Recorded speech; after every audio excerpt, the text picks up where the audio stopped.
پیش نہیں آتا تھا، ہر دن بے رحمی سے جنگل کے جانوروں کو کھا جایا کرتا تھا۔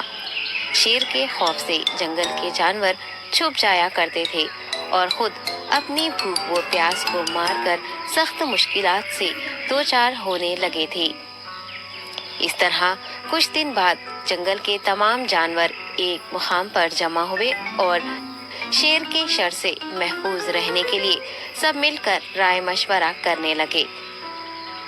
سب نے اپنی اپنی بات رکھی اور آخر میں ایک گیدڑ نے کہا، میرا خیال ہے کہ ہم روز شیر کے ہاتھوں مرنے کے بجائے ہم خود ایک ایک بار شیر کے پاس چلے جائیں۔ اس طرح روزانہ شیر کسی ایک کو کھا لے گا اور ہم سب اپنی اپنی باری سے چلے جائیں گے اور بلا خوف و ڈر سکون سے زندگی گزاریں گے۔ گیدڑ کے مشورے پہ تمام جانور رضامند ہو گئے۔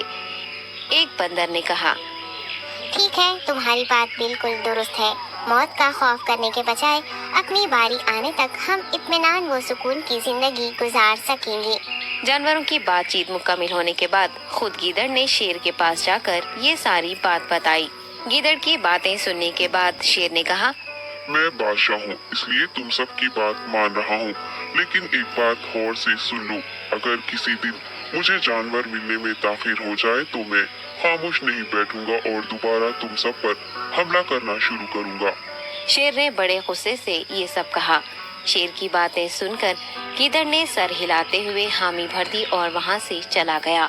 اس دن کے بعد ایک ایک جانور بلا ناغہ اپنی اپنی باری کے مطابق شیر کے پاس جانے لگی اور شیر سکون سے اپنے پاس آنے والے جانوروں کو مار کر اپنی بھوک مٹانے لگا۔ یہ معاملہ ایسے ہی چل رہا تھا اور ایک دن شیر کے پاس جانے کی باری ایک خرگوش کی آئی۔ وہ خرگوش بہت ہی ہوشیار تھا، اسے شیر کے پاس جانا منظور نہیں تھا اور اس نے اپنے ساتھی جانوروں کو بے رحمی سے مارنے والے شیر کو سبق سکھانے کی ٹھان لی اور ایک اچھی تدبیر نکال کر آہستہ آہستہ شیر کی گفا کے پاس پہنچ گیا۔ تاخیر ہو جانے سے شیر کافی غصے میں تھا اور خرگوش کو دیکھ کر غصے سے کہنے لگا، میں نے تم سب کو پہلے ہی کہہ دیا تھا، دیر ہو جائے تو میں خاموش نہیں بیٹھوں گا۔ تم نے وعدہ خلافی کی ہے، اس لیے میں جنگل جا کر من چاہے جانور کا شکار کر کھا جاؤں گا۔ تب خرگوش نے شیر سے کہا، معاف کر دیجیے بادشاہ سلامت، غلطی ہو گئی اور اس کا ایک واجب سبب ہے۔